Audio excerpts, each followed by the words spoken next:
అందరికీ మరణాతా మరణాతా మరణాతా మరణాతా మరణాతా. ప్రభు యొక్క సముఖములోనికి వచ్చిన మనందరినీ మన ప్రియుడు, మన రక్షకుడు, మన విమోచకుడు, మనలను కలుగ చేసినటువంటి మన తండ్రి అయిన దేవుని యొక్క దీవెన నిండుగా మెండుగా దేవదేవుడు అనుగ్రహించును గాక. ఆమేన్. పరిశుద్ధ గ్రంథములో నుండి దేవుని యొక్క వాక్య పాఠ్య భాగములను చదువుకుందాం. అది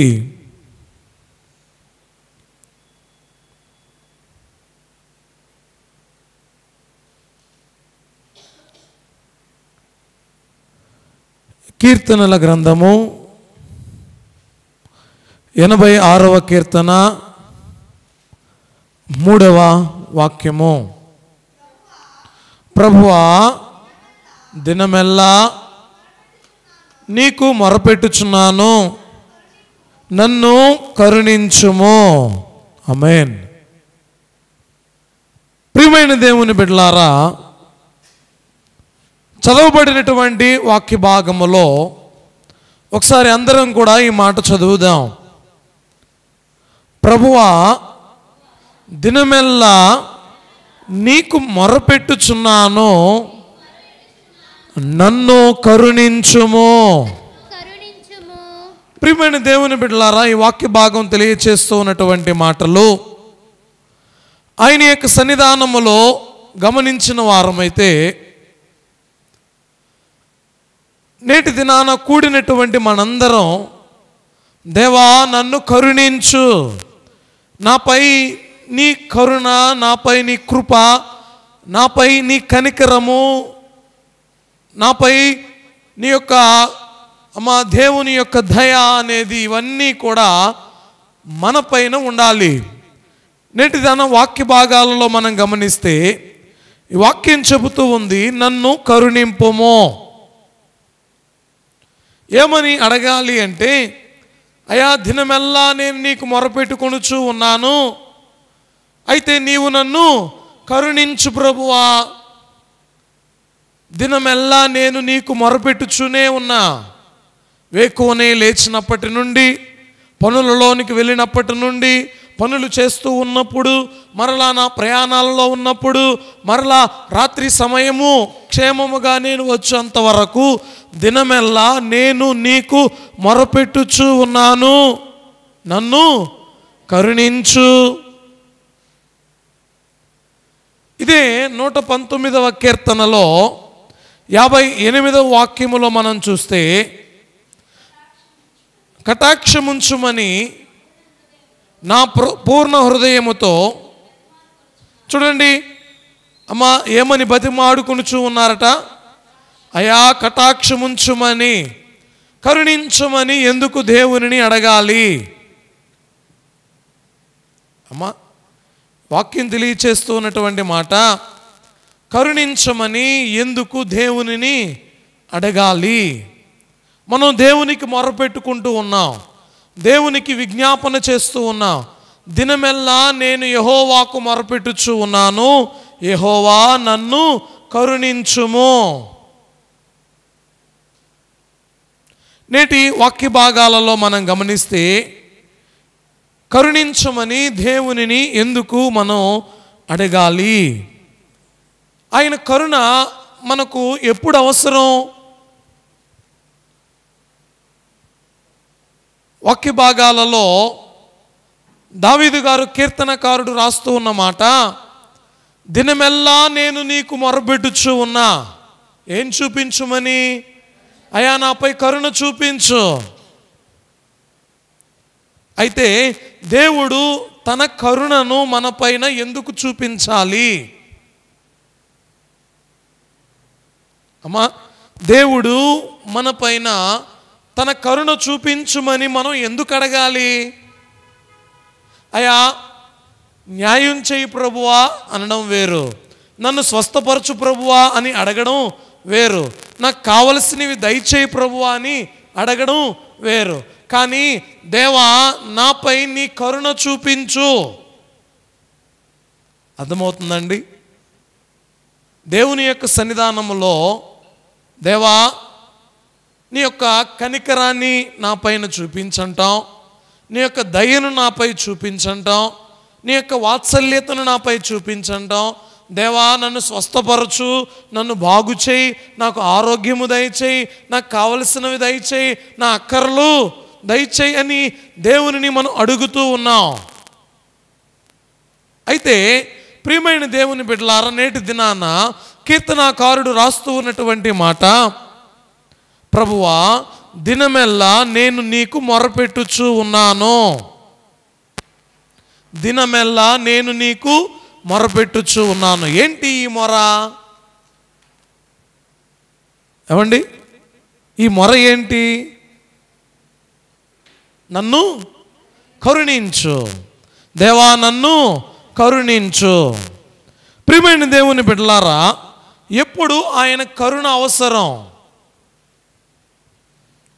ఏమండి, ఒక్కొక్కసారి ఒక్కో అవసరత ఉంటుంది, ఒక్కోసారి ఒక్కో అవసరత ఉంటుంది. అనారోగ్యవంతులకు ఏదైనా వైద్య సహాయం అవసరం. ఏమండి, రుణ సమస్య కలిగిన వారికి ధనం అవసరం, ఆకలితో ఉన్నటువంటి వారికి ఆహారం అవసరం. ఈ విధంగా ఒక్కొక్కరికి ఒక్కో రకమైన అవసరం అనేది ఉంటుంది. దేవుని యొక్క వాక్య భాగాలలో నేటి దినాన మనం జ్ఞాపకం చేసుకుని చూన్నటువంటి మాట, దేవుని యొక్క కరుణ మనకు ఎప్పుడు అవసరం? ఎప్పుడు అవసరమేనా? వాక్య భాగాలలో కొన్ని మాటలు ఉన్నాయి. దేవా నాపై కరుణ చూపించు అంటే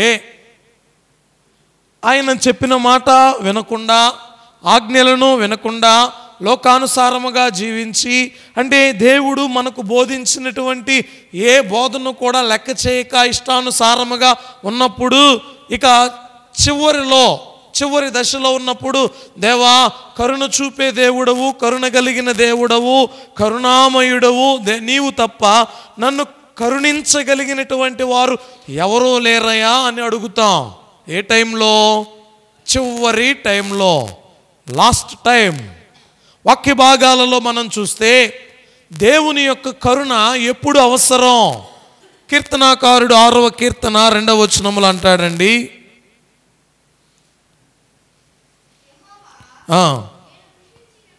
యెహోవా నేను కృషించి ఉన్నాను, నన్ను కరుణించుము. అవండి, యెహోవా చూడండి, నేను ఏ విధంగా ఉన్నానయ్యా? నేను కృషించి ఉన్నాను. కృంగిపోవడం, కృషించిపోవడం అంటే ఎవ్వరూ కూడా ఆదరించేటువంటి వారు లేరు. ఆదరణ మాటలు ఎటువైపు వెతికినా కూడా దొరకట్లేదు. అరే ఈ లైఫ్, ఈ జీవితం ఎందుకు అని కృషించిపోయి ఉన్నప్పుడు దేవుని అడుగుతూ ఉన్నటువంటి మాట, ప్రియమైన దేవుని బిడ్డలారా, ఈ వాక్య భాగాలలో రాయబడి ఉంది, అయ్యా నేను కృషించి ఉన్నాను, నాపై కరుణ చూపించు. కరుణ ఎప్పుడు అవసరమండి? ఎప్పుడు అవసరమట? కృషించిపోయినప్పుడు. అంటే కృషించిపోవడము అనగా ఇక దేనికి కూడా పనికి రాకుండా పోవడం, ఇక ఆధారం ఏమీ కూడా లేదు. జీవిత విధానములో, జీవిత కాలములో బ్రతుకుచూ ఉన్నప్పుడు అన్నీ కూడా అయిపోయి ఇక ఎందుకులే అన్న సమయంలో దేవదేవుడు మాట్లాడుతూ ఉన్నటువంటి ఈ మాటను మనం జ్ఞాపకం చేసుకోవాల్సిన వారమై ఉంటూ ఉన్నాం. ప్రియమైన దేవుని బిడ్డలారా, అదే కాకుండా అదే కీర్తనలో 31వ కీర్తన 9వ వచనం, 31వ కీర్తన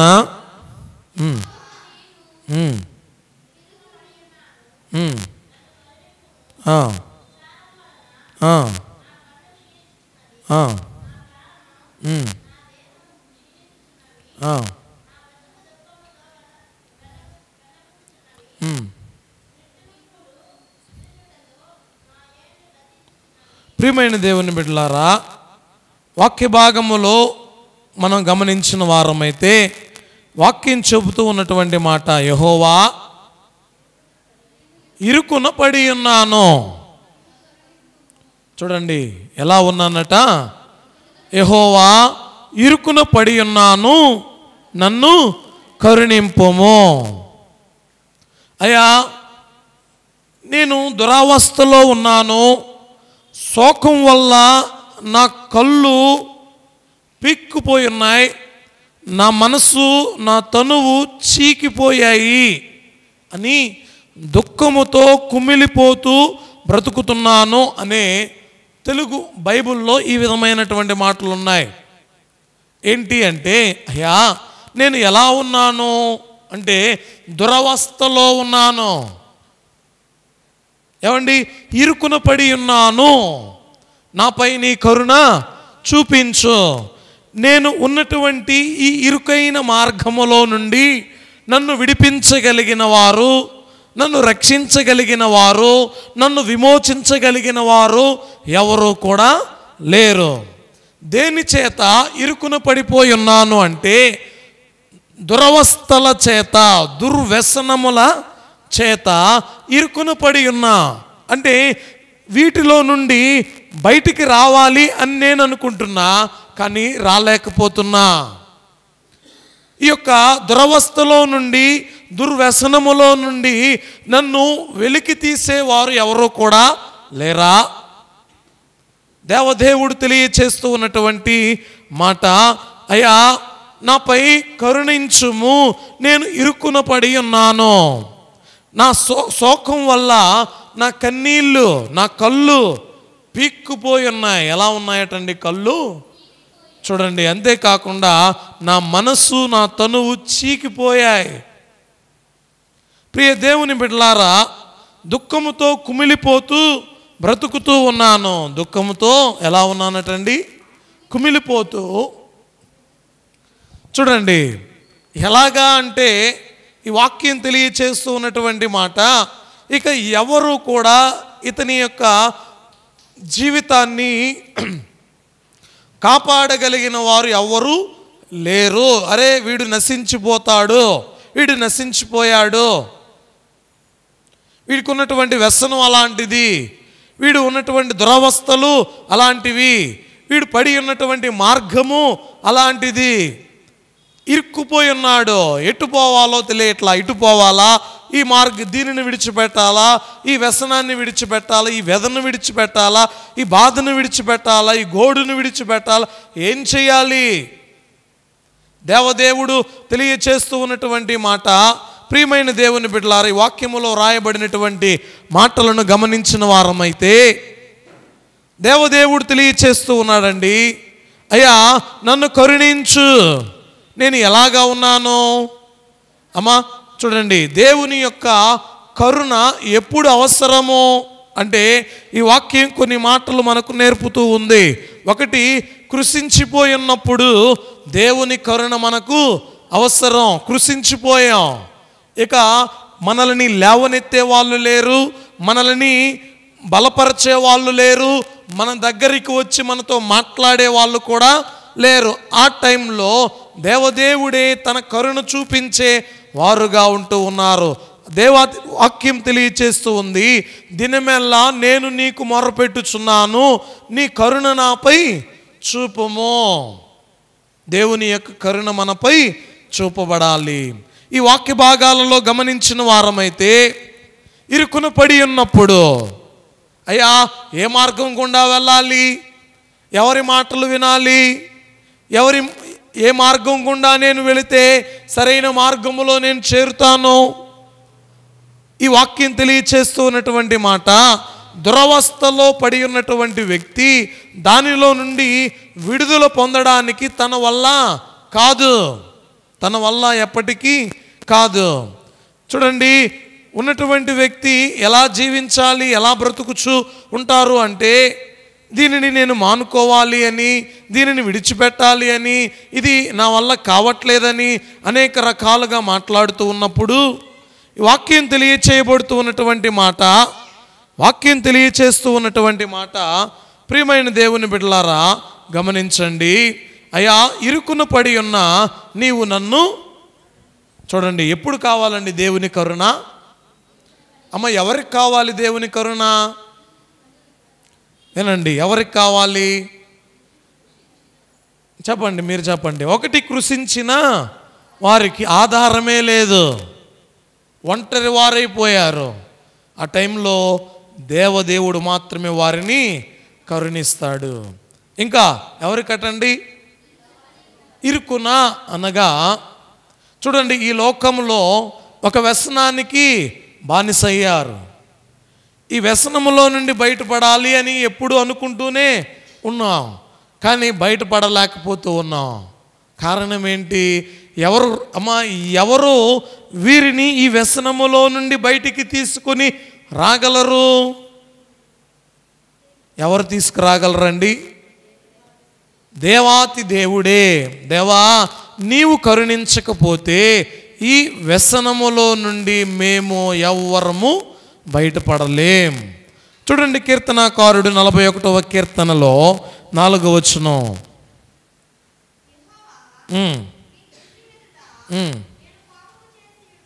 యెహోవా, నీ దృష్టి ఎదుట నేను పాపము చేసి ఉన్నాను, నన్ను కరుణింపుము. అవండి, ఈ వాక్యాన్ని విన్నారా? ఎప్పుడు దేవుని యొక్క కరుణ కావాలటండి? అయ్యా, నేను నీ ఎదుట పాపం చేసి ఉన్నాను, నన్ను కరుణించు. చూడండి, స్వస్థత అనేది లేనప్పుడు దేవుని కరుణ ఎంతైనా అవసరం. వాక్య భాగాలలో రాయబడినటువంటి మాట మత్తయి సువార్తలో 20వ అధ్యాయము 30వ వాక్యం. ఇదిగో, త్రోవ ప్రక్కన కూర్చున్న ఇద్దరు గుడ్డివారు. చాలండి, చూడండి, త్రోవ ప్రక్కన కూర్చున్న ఇద్దరు గుడ్డివారు ఉన్నారు. వీరికి ఏం కావాలి? స్వస్థత కావాలి. వీరికి స్వస్థత కావాలి. చూడండి, ఈ వాక్యాన్ని మనం గమనిస్తే ఇంకా చదవండి. యేసు ఆ మార్గమున వెళ్ళుచున్నాడని విని, ప్రభువా, చూడండి అమ్మ, వీరు మాట్లాడుతున్న మాట మీరందరూ కూడా గమనించాలి. ప్రభువా, దావీదు కుమారుడా, ఈ లోకంలో మమ్ములని స్వస్థపరిచేవారు ఎవ్వరూ లేరు. ఈ లోకములో మమ్మలను బాగు చేసేవారు ఎవరు కూడా లేరు. త్రోవ ప్రక్కన ఉన్నటువంటి ఇద్దరు గుడ్డివారు, అమ్మా, వీరు ప్రభువారిని చూడడం లేదు అంతే, కానీ ప్రభువారు చేసే అద్భుతాలు విన్నారు, ప్రభువారు చేసే సూచక క్రియలు విన్నారు, ప్రభువారు చేసేటువంటి మహత్కార్యాలు వారు విన్నారు. అయితే యేసుక్రీస్తు ప్రభువారు ఈ మార్గమున వెళుతూ ఉన్నారని వారు వినినప్పుడు, యేసుక్రీస్తు ప్రభువారు వస్తూ ఉంటే వారు కేకలు వేస్తూ ఉన్నారు. ఏమనో తెలుసా? దావీదు కుమారుడా, మమ్మును కరుణింపు. ఏమండి, అంటే ఈ లోకములో వారిని బాగు చేయగలిగిన వారు ఎవరు లేరా? లేనట్టే కదండి. కరుణ అనేది చూపగలిగినటువంటి వ్యక్తి కేవలం దేవదేవుడు మాత్రమే. ఈ లోకములో ఇంతకాలం వీరు బ్రతికారు, ఇంతకాలం వీరు జీవించారు, పుట్టినప్పటి నుండి ఇప్పటి వరకు కూడా వీరికి చూపు అనేది లేదు. అయితే దేవదేవుడు తెలియచేస్తూ ఉన్నటువంటి మాట, ఈ గుడ్డివారిని వారు మాట్లాడుతూ ఉన్నారు.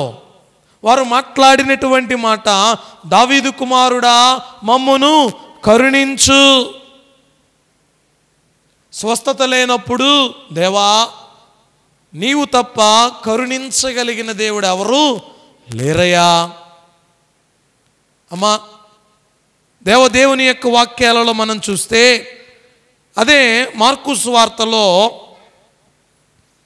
10వ అధ్యాయము 46-47 వచనాలు. వారు యెరికో పట్టణమునకు వచ్చిరి. ఆయన తన శిష్యులతోనూ బహుజన సమూహముతోనూ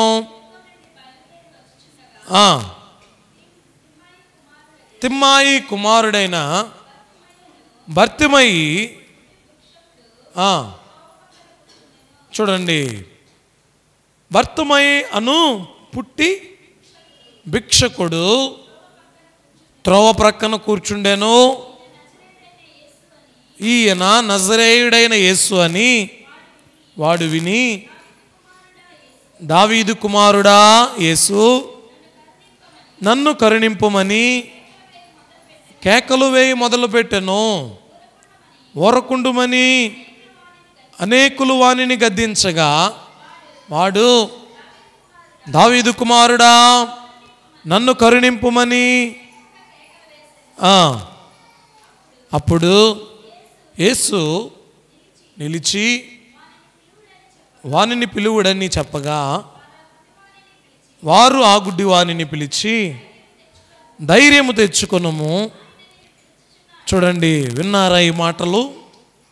అమ్మా, యేసుక్రీస్తు ప్రభువారు మార్గమున వెళుతూ ఉన్నప్పుడు అక్కడేమో ఇద్దరు గుడ్డివారు. ఎంతమంది అండి? మత్తయి సువార్తలో ఇద్దరు గుడ్డివారు. వారు ఏమంటున్నారు? దావీదు కుమారుడా మమ్మును కరుణింపుము. చూడండి, ఈ మార్కు సువార్తలో ఏమో బర్తిమయి అను ఒక పుట్టు గ్రుడ్డివాడు, బర్తిమయి అను ఒక పుట్టు గ్రుడ్డివాడు. ఈయన ఏమంటూ ఉన్నాడండి?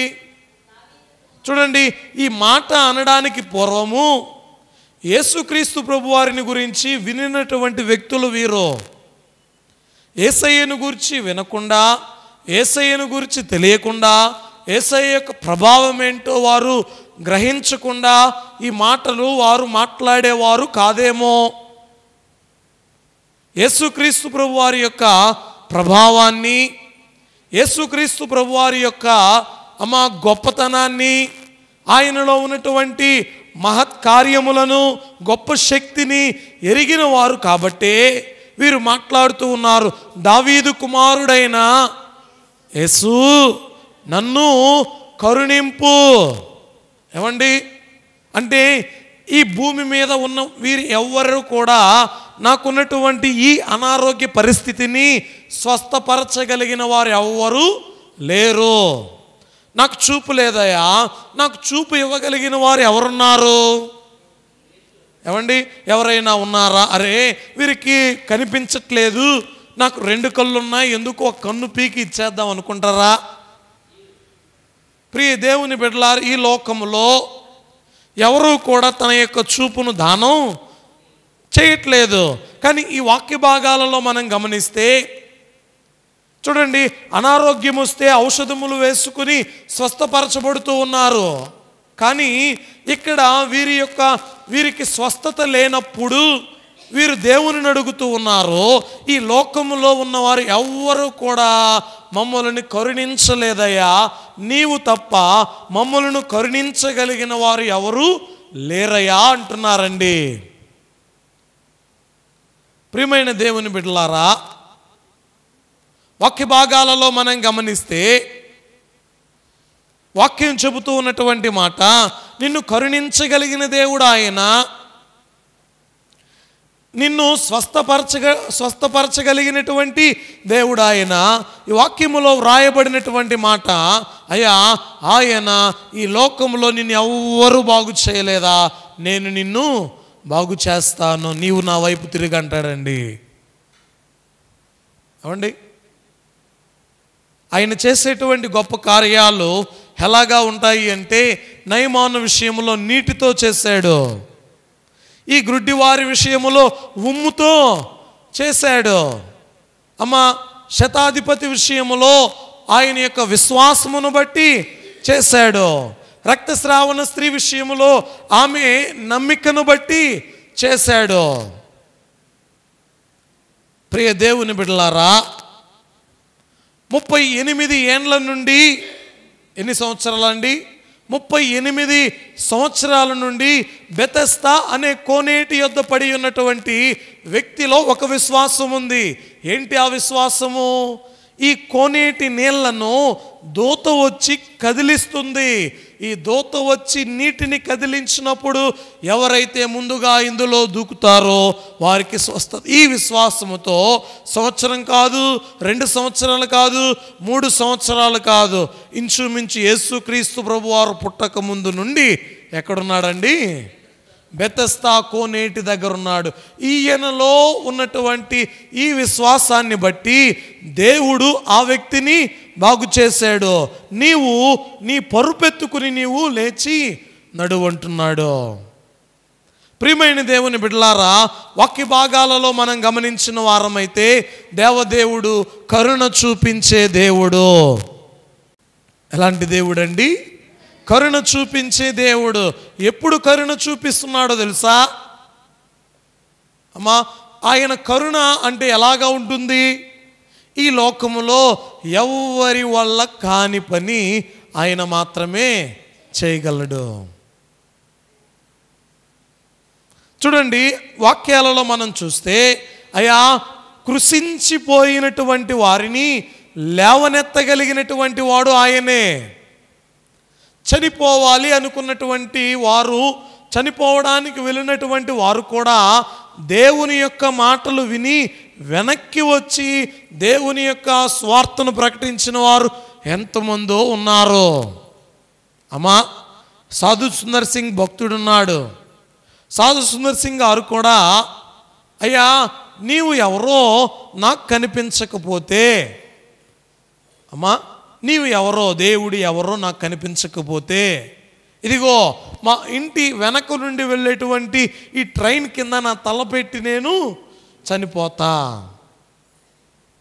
చూడండి, ఆయనకున్నటువంటి విశ్వాసాన్ని బట్టి దేవుడు ఆయనతో మాట్లాడిన వారుగా ఉంటూ ఉన్నారు. కాబట్టి ప్రియ దేవుని బిడ్డలారా, వాక్య భాగాలలో మనం గమనించిన వారమైతే అయా కరుణ చూపించగలిగిన దేవుడు ఆయనే. వ్యసనములో నుండి బయటకు రాలేకపోతున్నామా? దుర్వ్యసనాలలో, దుర్వాంఛలలో, దుర్తలంపులతో ఉన్నామా? దేవదేవుడు నిన్ను వెలికి తీయగలిగినటువంటి దేవుడు. అయా నాపై కరుణ చూపించు ప్రభువా అంటే వాటి నుండి తప్పించగలిగినటువంటి వాడు ఆయనే. బాగు చేయగలిగిన దేవుడు ఆయనే. 56వ కీర్తనలో మొదటి వాక్యములో వ్రాయబడిన మాట,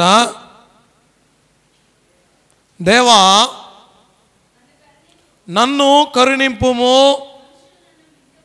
మనుష్యులు నన్ను మృంగవలనని ఉన్నారు, దినమెల్లా వారు.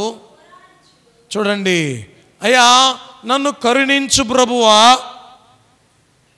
మనుషుల అపాయములో ఉన్నప్పుడు తప్పించగలిగిన వాడు ఎవరో తెలుసా? దేవదేవుడు మాత్రమే. ఎలా ఉన్నారటండి మనుషులు? చూడండి, ఆ మాటను చదవండి. దేవా నన్ను కరుణించు. ఎందుకండి? ఎందుకు కరుణించాలి నిన్ను? కృషించిపోయావని కరుణించాడు, ఇరుకున పడి ఉన్నప్పుడు కరుణించాడు, స్వస్థత లేకుండా నీవు అన్నీ తిరిగి ఇక నీ వల్ల కానప్పుడు దేవుడు నిన్ను కరుణించాడు. ఇంకా అడుగుతూ ఉన్నావు ఏమన్నో తెలుసా? యెహోవా నన్ను కరుణించుము. ఎందుకండి అంటే వాక్యం చెబుతూ ఉంది, మనుష్యులు నన్ను, చదవండి అమ్మ, మనుషులు నన్ను మృంగవలనని ఉన్నారు, దినమెల్లా వారు. చూడండి, వాక్యం చెబుతూ ఉన్నమాట, అయ్యా మనుషులు నన్ను మృంగవలనున్నారు. ఎలా ఉన్నారటండి? చెప్పండి అమ్మ, ఈ మాట చెప్పండి. ఎలా ఉన్నారట మనుషులు? దేవుని కరుణ లేకపోతే మనుషులైనటువంటి వారు ఏం చేస్తారట? చూడండి, మోసపోతూ ఉంటే మోసం చేసేవాడు ఉంటాడు. ఉంటాడా? ఉండడా? నువ్వు మోసపోతూ ఉన్నావు అనుకోండి, మోసం చేసేవాళ్ళు ఉండరా? అమ్మా, వాక్య భాగాలలో తెలియబడుతూ ఉన్నటువంటి మాటలు, అయ్యా దేవుని యొక్క కరుణ మీ మీద లేకపోతే మనుషులైనటువంటి వారు మిమ్మల్ని మృంగివేస్తారు. ఏమండి, వీళ్ళకి ఎందుకు ఇన్ని వస్తువులు ఇవ్వాలా, ఇంత చెయ్యాలా, ఇంత అవసరమా? ప్రియ దేవుని బిడ్డలారా, వాక్య భాగాలలో మనం గమనిస్తే జ్ఞానం కలిగినటువంటి వారు జ్ఞానం లేని వారిని మృంగుతారు. అవునా కదండి? జ్ఞానం, మంచి జ్ఞానవంతులు ఎవరైనా అమాయకంగా ఉన్నారనుకోండి, వాళ్ళ దగ్గర ఏం చెయ్యాలో, ఏం చేయించుకోవాలో, వారి దగ్గర ఉన్నవి ఎలా లాక్కోవాలో ఇవన్నీ కూడా చేస్తారు. ప్రియ దేవుని బిడ్డలారా, ఒక జ్ఞానవంతుడు తన ఊరు ప్రయాణం చేస్తూ ఉన్నాడు. మంచి జ్ఞానవంతుడు తన ఊరికి ప్రయాణమై వెళుతూ ఉన్నప్పుడు ఒక పడవలో ఈ వ్యక్తి తన యొక్క ఊరు చేరాలి. ఈ జ్ఞానవంతుడు ఏమంటూ ఉన్నాడో తెలుసా? పడవ తోలుతూ ఉన్నటువంటి వ్యక్తిని, నీకు భౌతిక శాస్త్రం తెలుసా? ఏం శాస్త్రం అండి? భౌతిక శాస్త్రం తెలుసా అంటే పడవ నడిపే వ్యక్తికి అవన్నీ తెలుస్తాయా? అయ్యా నాకు తెలియదు, ఈ భౌతిక శాస్త్రం ఏంటో నాకు తెలియదు. అయితే నీ బ్రతుకు 20% వేస్ట్ అన్నాడండి. ఎంత శాతం?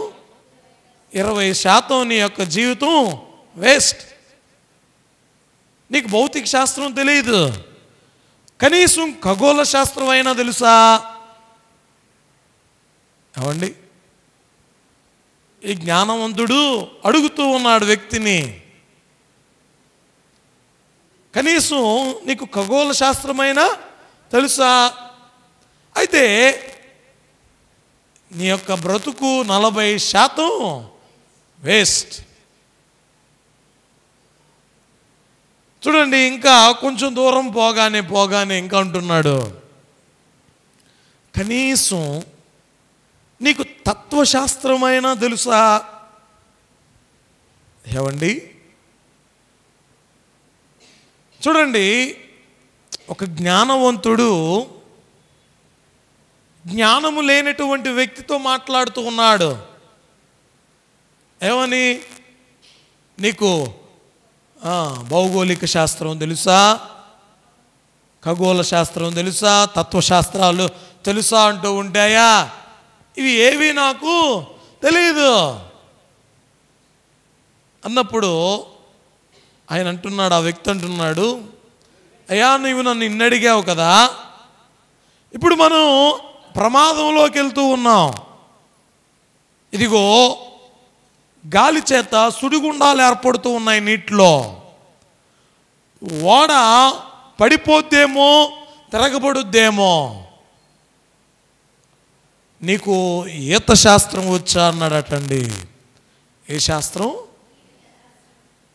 ఈ ఈత శాస్త్రం నీకు రాకపోతే నీ లైఫ్ పూర్తిగా వేస్ట్. అంతే కదండి? నీటిలో ప్రయాణించే వాడికి ఏం కావాలి? ఈత రావాలి. జ్ఞానం ఉంటే సరిపోద్దా? ఏమండి, శాస్త్రాలు నీకు తెలుసుంటే సరిపోద్దా? అయితే వాక్యం చెబుతూ ఉన్నటువంటి మాట, ప్రియ దేవుని బిడ్డలారా, మనుషులు అపాయంలో ఉన్నప్పుడు, మనుషుల అపాయంలో నీవు ఉన్నప్పుడు నిన్ను కరుణించగలిగిన వాడు ఆయనే. అయ్యా నా వారే నాపై తిరగబడుతూ ఉన్నారు, నా వాళ్ళే నన్ను వీడిని ఏం చేద్దామా అంటూ ఉన్నారు, నా వాళ్ళే నన్ను తరిమి వేయాలనుకుంటున్నారయ్యా, ఏం చేయమంటావు అంటే వాక్యం చెబుతూ ఉంది, నేను నిన్ను కరుణించు వాడను అంటున్నాడండి. వాక్య భాగాలలో మనం గమనించిన వారమైతే ప్రియ దేవుని బిడ్డలారా, మనుషుల అపాయములో ఉన్నప్పుడు దేవుడు మనపై కరుణ చూపిస్తాడు. చెప్పండి, ఎప్పుడండి? చెప్పండి. ఎవరు కూడా నిన్ను ఏం చేయలేరు, రక్షించలేరు. ఎవరు కూడా నిన్ను కాపాడలేరు. అవండి, నీవు కనబడితే నిన్ను ఏం చేస్తారో తెలుసా? తీసుకుని వెళ్తారు. చూడండి, ఏలియా గారు ఆహాబు రాజు మీద శపథం చేసి,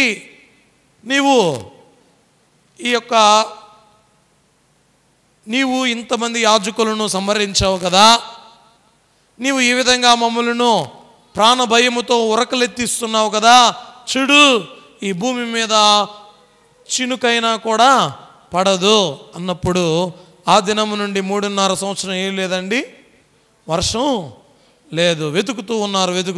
ఎవరి కోసం? వర్షం కోసమా అమ్మా? ఎవరి కోసం? ఏలియా గారి కోసం. ఏలియా గారు ఎక్కడున్నారండి అండి? సారేపతును ఊరిలో విధవరాలి దగ్గర ఉన్నాడు. ఈ ఊరిలో అయితే మనుషులందరి చేత అపాయం. ఏలియా ఎప్పుడు కనబడతాడా, ఏలియాని ఎప్పుడు చంపేద్దామా అన్నట్టున్నారు. దేవుడు మనుషుల అపాయముల నుండి తప్పించి రక్షించి సారేపతను ఊరిలో విధవరాలి ఇంటిలో ఆయనకు భోజనాన్ని పెట్టిన వారై ఉంటూ ఉన్నారు. కాబట్టి ప్రియ దేవుని బిడ్డలారా, మనుషులందరూ ఏకమైనప్పుడు దేవుడు మాత్రమే నీ పక్షాన నిలవబడతాడు. మనుషులందరూ ఏకమై నిన్ను కృంగ చేయాలన్నప్పుడు, కృషింప చేయాలన్నప్పుడు, వీడిని విడిచిపెట్టేద్దాం అన్నప్పుడు నీపై కరుణ చూపించగలిగిన వాడు దేవదేవుడు మాత్రమే. ప్రియ దేవుని బిడ్డలారా, చూడండి 69వ కీర్తన 20వ వచనం.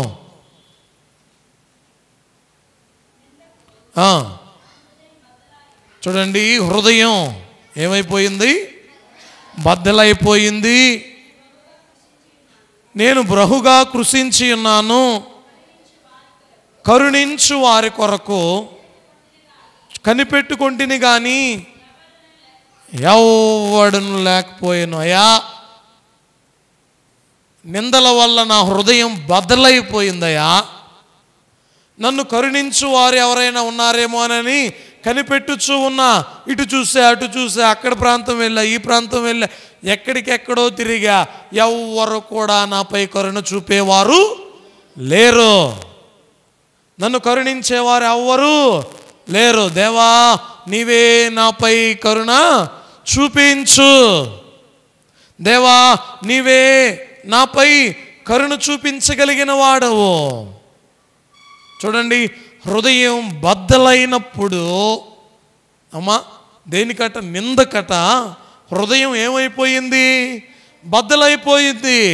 కరుణించేవారు ఎవ్వరూ లేరు. అరే, వీడిని చేరదీయడం ఏంట్రా, వీడి మీద నింద ఉంది అన్నారు. ఏముందట? నింద.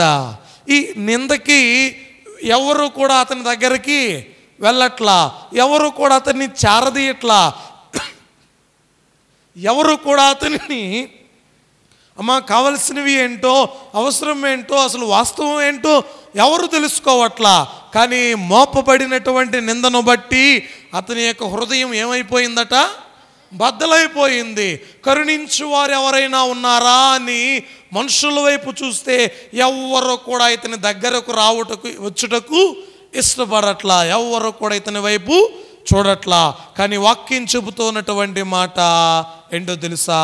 నీవు నా వైపు తిరుగు, నీ నిందను కొట్టివేయగలిగిన వాడను కూడా నేనే, నీపై కరుణ చూపించగలిగిన వాడను కూడా నేనే అని వాక్యం సెలవిస్తూ ఉంది. ప్రియ దేవుని బిడ్డలారా, విన్నారా ఈ మాటలు? దేవుని కరుణ ఎప్పుడు మనకు అవసరమవుతుంది అంటే, కృషించి ఉన్నప్పుడు, ఇరుకున పడి ఉన్నప్పుడు, అంతేకాకుండా స్వస్థత అనేది లేనప్పుడు, మనుషుల అపాయములో మనం ఉన్నప్పుడు, ఐదవదిగా దేవాతి దేవుడు మాట్లాడుతూ ఉన్నప్పుడు ఉన్నమాట, హృదయం బద్దలైనప్పుడు. ఎప్పుడండి? హృదయం బద్దలైనప్పుడు. ఈ వాక్యం తెలియచేస్తూ ఉంది. చూడండి, ఇంకా మనం గమనిస్తే కరుణ అనేది ఎప్పుడు పొందుతాం? ఏమండి, కరుణ పొందడము అంటే లేట్గా అవుతుందా? చూడండి, కరుణ పొందడము అనేది ఎలాగో తెలుసా? ఇన్స్టాంట్గా స్పాట్లో అయిపోయేది. ఇప్పుడు మనం ప్రార్థన చేసుకుంటూ ఉన్నాం, మనకు అవసరం లేదు కానీ దేవుని దగ్గర మొరపెట్టుకుంటూ ఉన్నాం. దేవుడు అది మనకు ఎప్పుడు అవసరమో అప్పుడు దానిని ఇస్తాడు. దానికి 10 రోజులు అవ్వచ్చు, నెల రోజులు అవ్వచ్చు, 1 సంవత్సరమైనా అవ్వచ్చు. కానీ కృషించిపోయి ఉన్నవారు, నలిగినటువంటి వారు, ఇరుకున పడి ఉన్నటువంటి వారు, నింద పాలైనటువంటి వారు, మనుషుల అపాయములో ఉన్నవారు, ఈ లోకములో ఎక్కడెక్కడో తిరిగి అన్నీ అయిపోయి స్వస్థతే లేనటువంటి వారిని దేవదేవుడు అంటున్నాడు. ఆయన కరుణ ఎప్పుడు చూపిస్తాడో తెలుసా? వాక్య భాగాలలో మార్కు సువార్త 1వ అధ్యాయము 41వ వచనములో ఒక మాట ఉంది.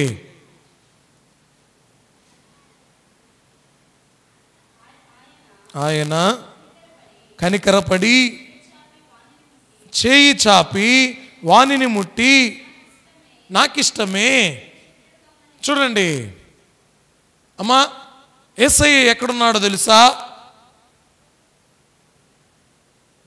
కొండ మీద ప్రసంగం చేస్తూ ఉన్నప్పుడు ఎవరు వచ్చారండి అక్కడికి? కుష్ఠరోగి వచ్చాడు. ఒక కుష్ఠరోగి ఆయన దగ్గరకు వచ్చాడండి. ఈ కుష్ఠరోగి అడుగుతూ ఉన్నాడు, అయ్యి నీకు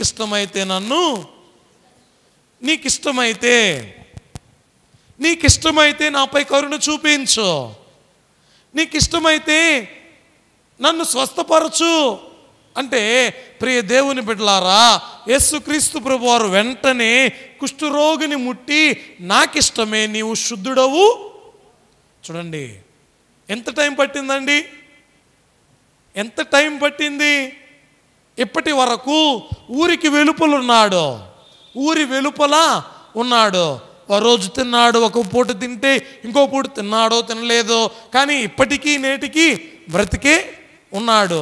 బ్రతికి ఉన్నటువంటి ఈ వ్యక్తి ఎవరిని ఆశ్రయించాడంటే యేసుక్రీస్తు ప్రభువారిని ఎప్పుడైతే ఆశ్రయించాడో యేసయ్య దగ్గరకు రాగానే యేసయ్యతో మాట్లాడుతూ ఉన్నాడు, అయ్యా నీకు ఇష్టమైతే నన్ను, చూడండి, నీకు ఇష్టమైతే ప్రభువా. ఎప్పుడైతే ఆ మాట ప్రభువారు విన్నారో వెంటనే అంటున్నాడు, నాకిష్టమే, నీవు శుద్ధుడవు కమ్మో.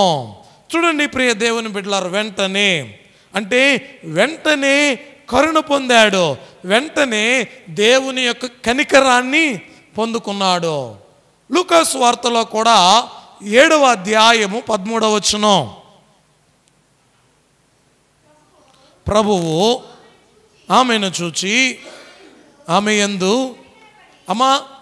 ప్రభువు ఆమెను చూచి ఆమె యందు ఏం పడ్డాడటండి?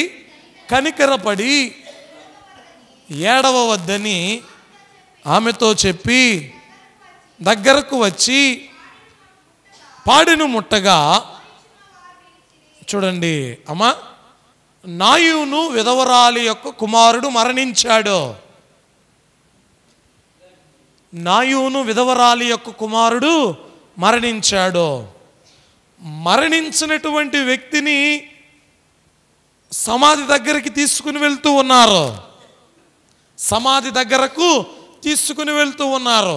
అయితే ఆ టైంలో యేసుక్రీస్తు ప్రభువారు ఆ మార్గమున వెళుతూ ఉన్నప్పుడు యేసయ్య ఆమె మీద కనికరపడి, వినండి ఆ మాట, ఆమె మీద కనికరపడి ఆ పాడెను ముట్టగా మోస్తూ ఉన్నటువంటి వెలుచూ ఉన్నటువంటి వారు ఆగారు. వెంటనే ఏం జరిగిందో తెలుసా?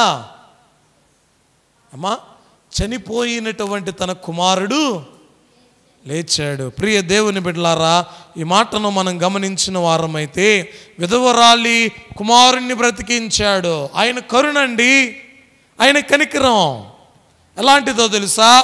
నీవు మరణించి సమాధి దగ్గరకు వెళుతూ ఉన్నా కూడా ఆయన లేపగలిగినటువంటి దేవుడు. ఆయన వాక్యములో తెలియచేయబడుతున్న మాట, ఊరి వారందరూ కూడా నిన్ను వెలివేశారా, అయితే ఇదిగో నేను నిన్ను ముడుతూ ఉన్నా, నాకిష్టమే, నీవు శుద్ధుడవు కమ్ము అంటున్నాడండి. ప్రియమైన దేవుని బిడ్డలారా, దేవదేవుడు చెబుతున్నాడు, అయ్యా ఈ లోకంలో ఉన్నప్పుడే దేవుని కరుణను మనం పొందాలి, ఈ లోకంలో ఉన్నప్పుడే మనం దేవునిని కనికరాన్ని పొందాలి. ఈ లోకాన్ని విడిచి వెళ్ళిన తరువాత దేవుని కనికరం, దేవుని కరుణను మనం పొందలేం. వాక్య భాగాలలో ఆయన ఒక మాట చెబుతున్నాడు. లూకా సువార్తలో 16వ అధ్యాయం 24వ వచనం. అమ్మా, ఎప్పుడు పొందాలటండి? బ్రతికి ఉన్నప్పుడే దేవుని కరుణను మనం పొందే వారంగా ఉండాలి. చూడండి,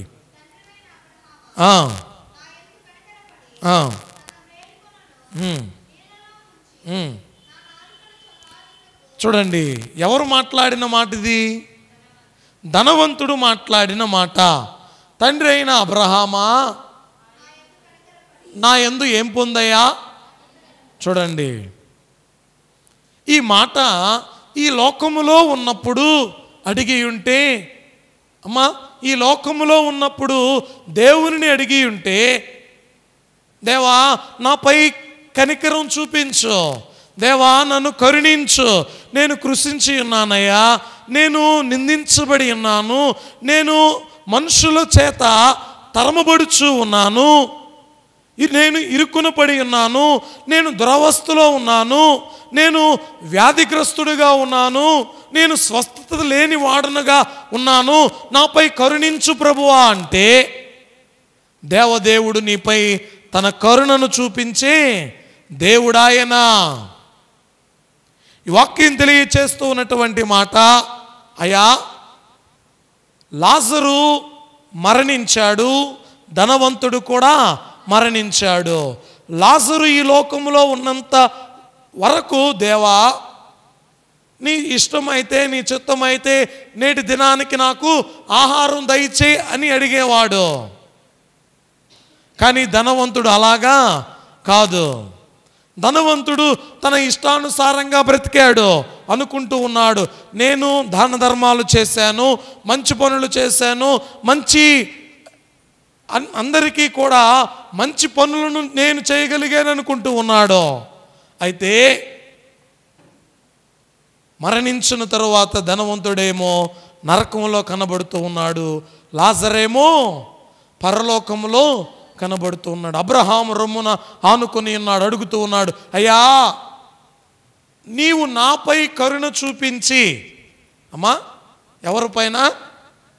ధనవంతుడి పైన, అగ్ని గంధకాలలో ఉన్నటువంటి వ్యక్తి పైన కరుణ చూపించి, ఈ అబ్రహాము రొమ్మున ఆనుకొని ఉన్నటువంటి లాజరు యొక్క చిటికిన వేలుతోనైనా ఒక నీటి బొట్టును వేయించు అంటున్నాడండి. ఈ లోకంలో ఇష్టానుసారముగా అమ్మా ఆజ్ఞను అతిక్రమించి, ఆజ్ఞలను ధిక్కరించి నడవలసినటువంటి మార్గములో నడువక బ్రతుకుచూ ఉన్నటువంటి మనతో దేవదేవుడు మాట్లాడినటువంటి మాట ఏంటో తెలుసా? ఈ లోకములో నీవు జీవిస్తూ ఉన్నప్పుడే ఆయన కనికరాన్ని, ఆయన కరుణను పొందుకునే వాడవై ఉండాలి. దేవా నా పరిస్థితి దయా, నన్ను కరుణించేవారు ఎవ్వరూ లేరు, నాపై కనికరం చూపించేవారు ఎవరు కూడా లేరు, నీవు తప్ప నన్ను కాపాడగలిగిన వారు ఎవ్వరూ లేరయ్యా, నీవు నన్ను కాపాడు ప్రభువా అని దేవదేవుని వైపు చూస్తూ ఆయన సముఖములో మనందరము కూడా ఆయన కరుణను పొందుకునే వారముగా, విజ్ఞాపన చేసే వారముగా ఉండు భాగ్యం దేవదేవుడు దయచేయును గాక. ఆమేన్. ప్రార్థన చేసుకుందాం. పరిశుద్ధుడా, ప్రేమస్తుడైన మా తండ్రి, ఘనమైన శక్తి కలిగిన నామమును కొందనాలు. వాక్యము ద్వారా మీరు మాతో మాట్లాడారు ప్రభువా, నీ వాక్యములో ఉన్న సంగతులను తెలియపరిచారు. వందనములు, స్తుతులు, స్తోత్రాలయ్యా. నీవు తప్ప ఈ లోకములో మమ్మలను కరుణించగలిగిన వారెవ్వరు లేరు ప్రభువా. నీ కరుణతో, నీ కనికరముతో, నీ దయతో మీరు మమ్మలను ఆదరించమని యేసు నామమున అడిగి వేడుకొంచున్నాము తండ్రి, ఆమేన్. అందరికీ మరణాతా మరణాతా మరణాతా. దేవదేవుడే మనందరిని దీవించును గాక, ఆమేన్.